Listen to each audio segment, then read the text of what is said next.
about BFDI, a show that shows true innovation. I mean, it took total drama and then made all the characters inanimate objects. It's still keeping the premise of a character gets removed from the show every episode, but it was viewer voting, making it a much more engaging experience. So because of that, copycats arose. Oh no, I'm sorry. I meant shows that were inspired by BFDI arose.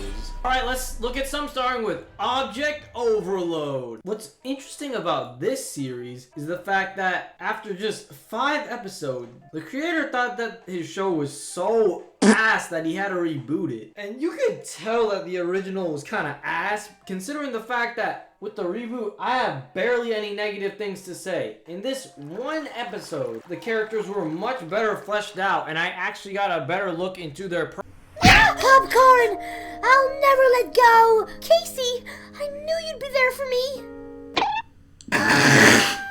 television. In the original series, there's barely anything alluding to him being an old-timey chapsy folk who tends to be more formal. Meanwhile, in the reboot, I could immediately tell that bro was a formal guy. He was stepping on business. On with Clock. Like, you cannot tell me the Clock from the original series was smart. Especially how they was hoeing my boy the whole series. Like, bro was out here getting his cheeks consistently clapped on a daily basis by Boombox's team. And within seconds of the reboot, where Clock's on screen, we see him build something that can bring people back to life. Compared to that to the original, where during the challenges, bro wasn't coming up with unique strategies to help his team win. Nah. In fact, neither of the teams were. There's no tension with the challenges. Every challenge is just them goofing off for a little bit. And then the creator flips a coin, and whichever team wins the coin flip wins that challenge. The tree episode, for example, they just sort of all fuck around. I will give a major point for the animation though. It actually does look pretty darn good. So it gets points there. And it does try to be unique by being a contestant vote object show, which despite being based on Total Drama, which is also a contestant vote show, those are pretty uncommon, but it does nothing with it. It even has the trope of a mean character, and like, bro, this is contestant voted. Imagine the stuff you can do with a mean character like in Total Drama. You could have made this guy a manipulative man who is so powerful that nobody can oppose him because bro has a fiery head. Or have him be a henchman of a smarter or conniving character that later gets backstabbed in the later part of the series. But nah, he's just a filler character. So essentially, it doesn't have the controlled and smarter writing of a show where it's contestant voted, but it also doesn't get the suspense and engaging part of a viewer voted show, because you already know who's going to be eliminated. Guy screws up on challenge. Oh wow, I'm so surprised that he got eliminated. Wow, what a shocker. Person is mean. Wow, I am so absolutely surprised that they're eliminated. I will say that Tissue being eliminated was actually surprising. But not in a good way. I mean, like, in the previous episode, they hyped him up to be a mysterious character. I don't want any friends. Tissue, you may not want them, but everybody needs a friend. I don't want any friends. Not after what happened when I used to have friends. Wow, that can make for some interesting character backstory. Can't wait to see how that gets developed.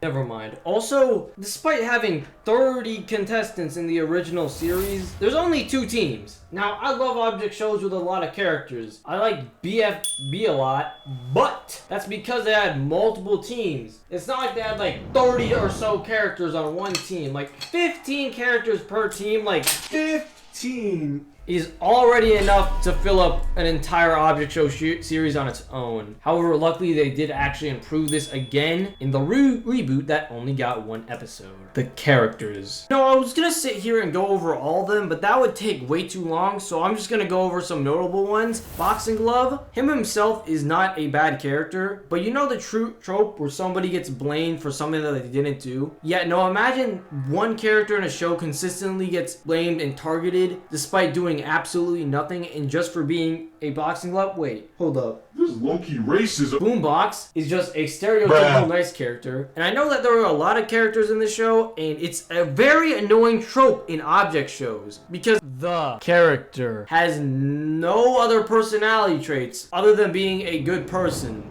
It's boring. Like, bro, it's a boombox. Make him try to get his new SoundCloud. Make him talk like a rapper. And then there's freaking Lighter. Oh my god. This is another annoying trope that plagued old object shows. The mean character. For some reason, everyone saw Flower and BFDI as a mean character, and they were all like, huh, I guess I should do that. Throwing away a character that has potential to be interesting. Y'all do realize the only reason why Flower is a bad character is because BFDI writers did not know how to write a mean character back then? So her being a badly written character is just a result in that, and you purposely making a bad character is kind of annoying. Anyway, despite all that junk I talked, wasn't that bad. Can't really give it anything higher than like a 6 out of 10 though, because it didn't really finish. Speaking of finishing stuff, before you finish this video, please consider subscribing and leaving a like, as it really helps out my channel and it lets YouTube know that you like my awesome videos. Oh yeah, and leave a comment. I read all those. Anyway, time to move on to inanimate insanity. Aya has gotta be one of the few series that made such a glow up that it actually became a good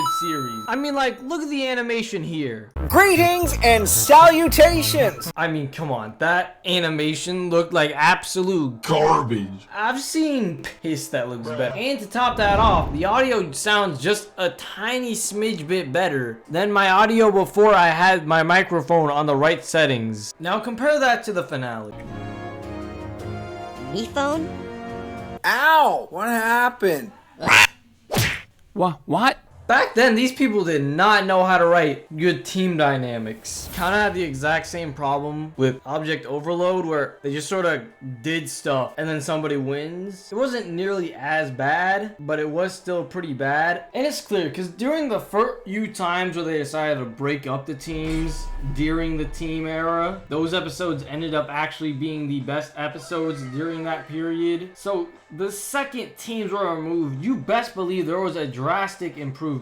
Now, the first episodes where the contestants were voting each other off had to be the worst ones, because I swear that had no logic when it came to voting people. And baseball had to be done the dirtiest. Bro lasted the longest on his team and got out. Where's the logic? However, I think the show improved around episode 8 when Me Phone 5 came out, who was like a Terminator parody, and then it created a general plot that was going to have this plot be the end of the story no matter what happens, which is a really clever way to construct your story. Might I add, these characters are actually fleshed out enough and have their own personality traits. Wow, it's almost like having characters that aren't the exact same character is an actual good thing. Man, who would have thought? And the finale? Man, quite possibly the best finale I've ever seen to an object show, due to the mystery and build up leading up to this finale. Because everyone's looking at this being like, man, OJ about to win this easily, Taco's a dumbass. But then Taco starts performing well. And then it was revealed she was smart the whole time, and British, and was just acting like an idiot so that people didn't vote her off. Genius. This is one of the few villains who not only betrayed the cast of characters, but betrayed the viewers watching the cast of characters. And this didn't just come out of nowhere. There were hints across episodes revealing that she was smarter than she actually was.